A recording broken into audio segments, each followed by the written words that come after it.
Here's the deal. Life is really all about love. I'm not just saying that because I'm a father of a newborn baby.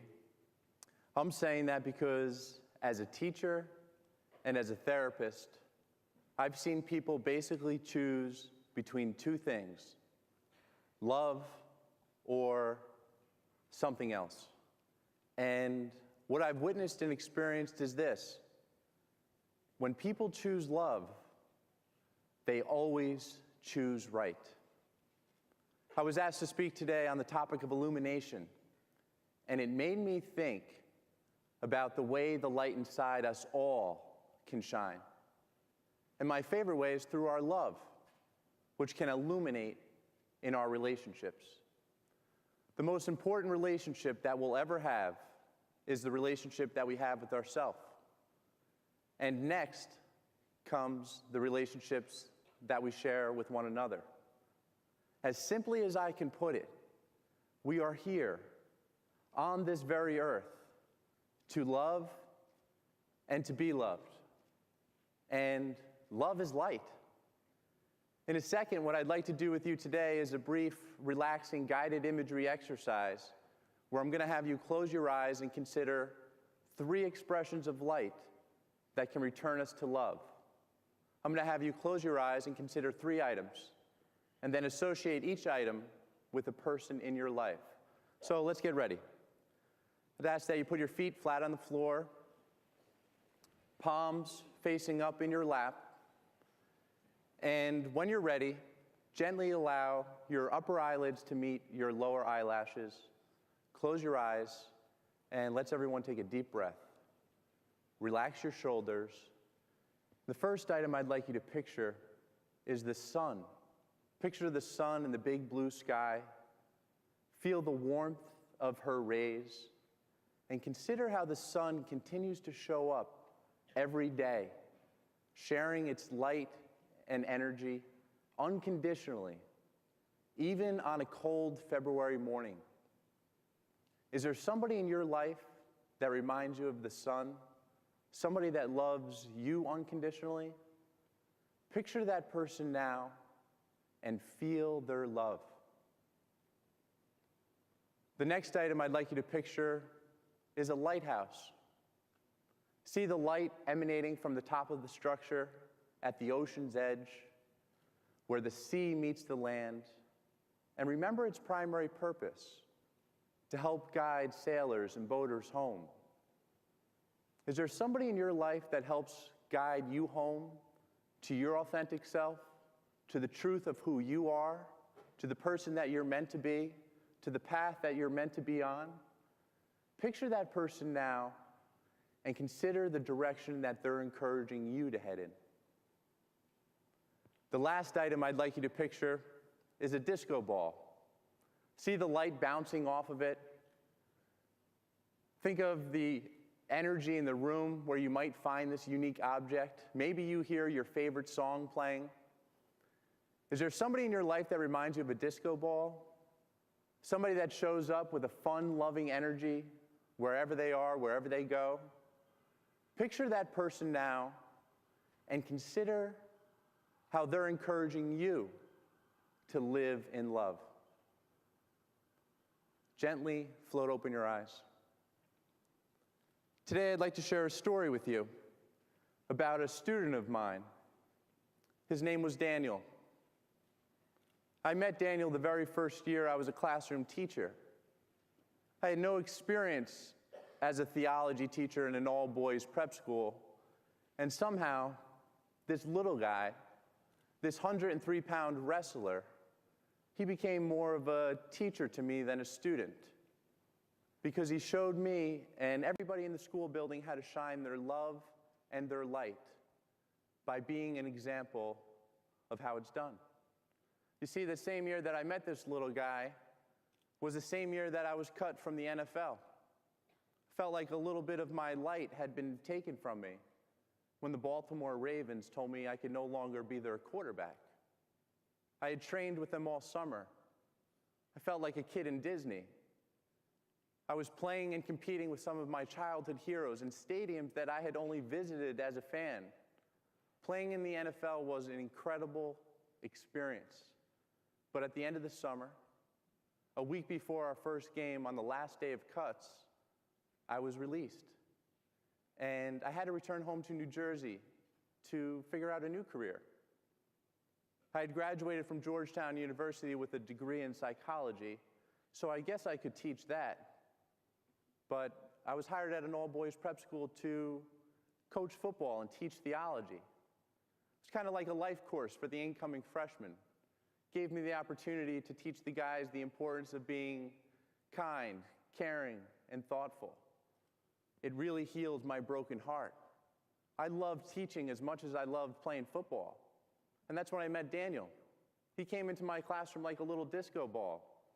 He had an energy and a light about him that everybody wanted to be around. Daniel connected with everybody in the school. I used to love watching him walk the hallways. His smile was reflected back to him in every corner. Athletes, band guys, cool guys, smart guys, teachers and coaches, all felt the love of this pint-sized 103-pound wrestler. People loved Daniel because he was free. He was free to be himself. And most of us know how difficult that can be. I remember when Daniel found out it was my birthday during his freshman year. He took it upon himself to create a homemade birthday card for me. He even taped a Starburst candy and a pack of Wrigley's gum to the inside. He presented it to me in front of the class. Daniel was redefining cool. And he made it cool to be thoughtful, caring, and kind. And his classmates loved him for it. It was in this way that our brotherly bond began.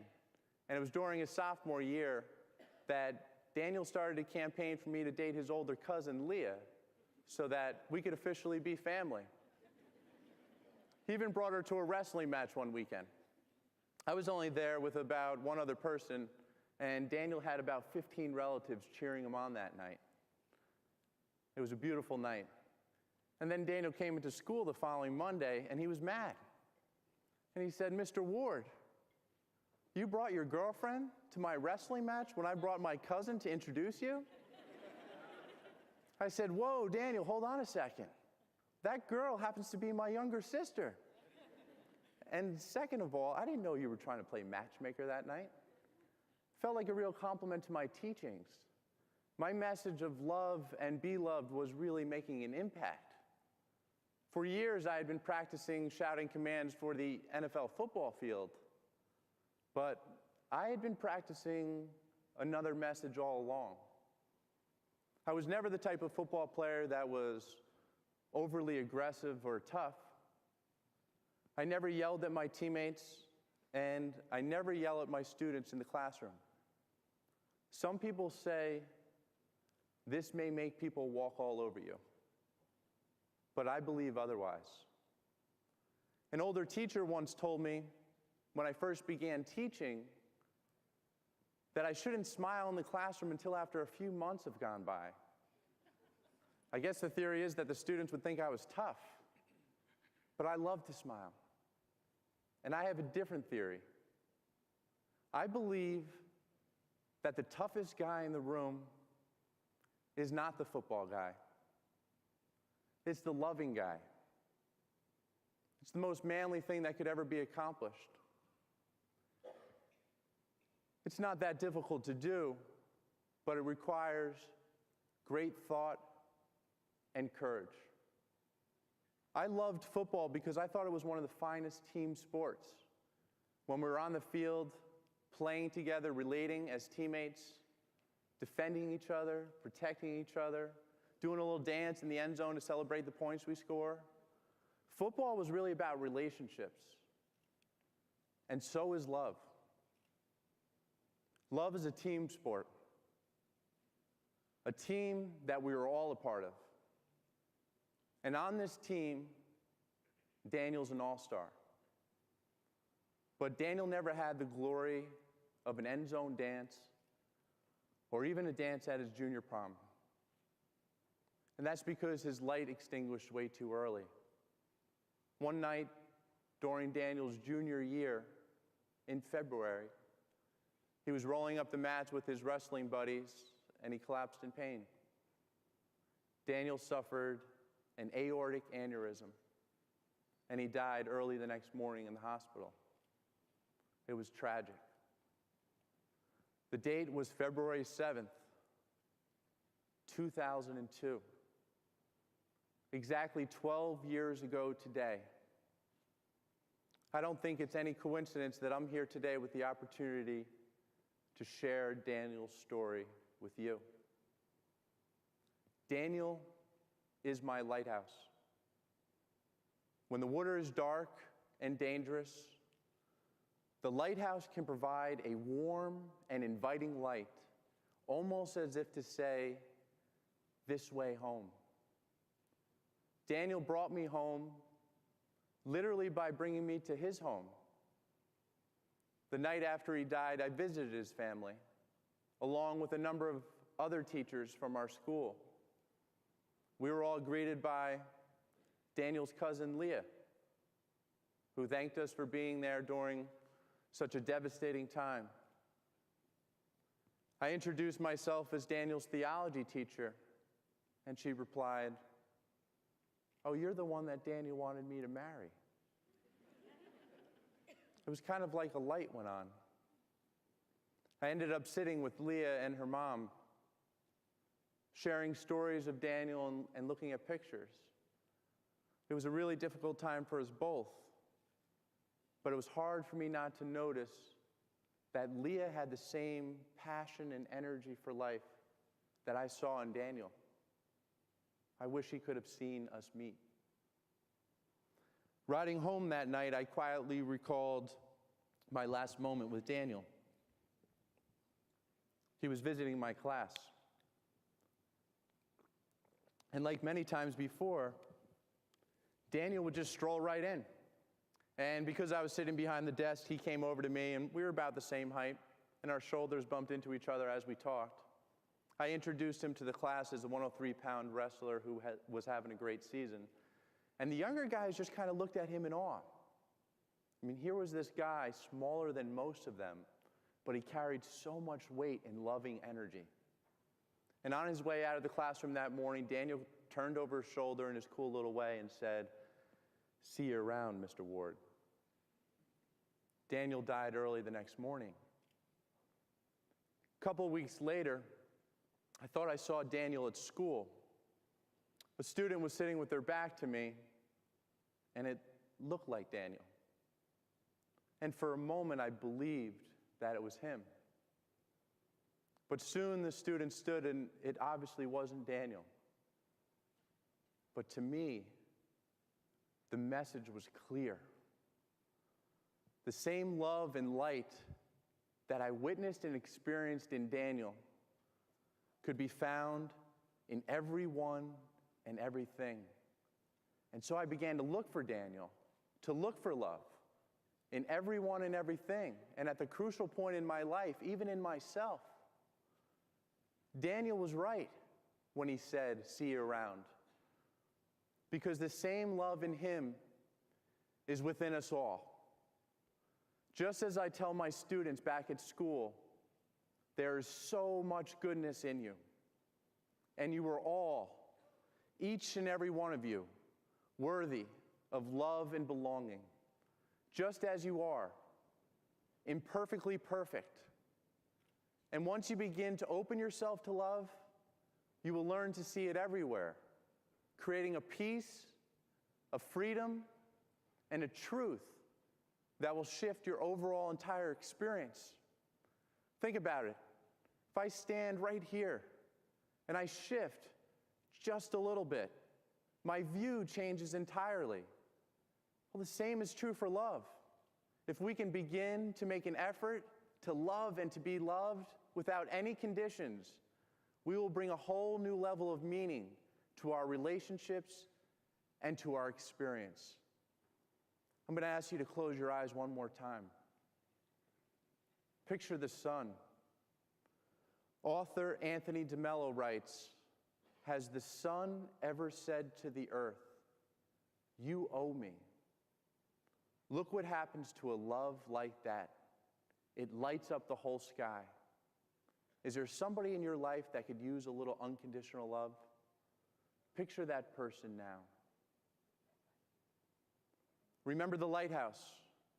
Remember its primary purpose, to help guide sailors and boaters home.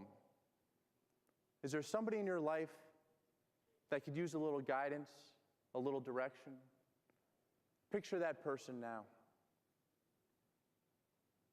And lastly, picture the disco ball. Daniel was free to be himself because he loved himself unconditionally. We could all reflect a little bit of love back home so that we can dance like nobody's watching. Is there something in your life that you've been waiting to do? Gently float open your eyes and smile. 12 years ago, after Daniel died, I decided to ask his cousin Leah out for dinner in his honor. We had so much to talk about. And I'm happy to tell you that 4 years after that, I asked Leah to marry me. She continues to light up my life every day. Leah is my sunshine. And now we have 2 sons. Our oldest is almost 3, and his name is John Daniel, who we affectionately call JD. And he's our little disco ball. We also have another son who's just 12 weeks old now. His name is Casey Christian, and he's our little lighthouse. When people ask Leah if the boys will play football in the NFL someday like their daddy did, she says, maybe.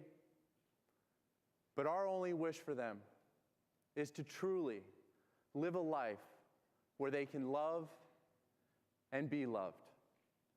Thank you very much.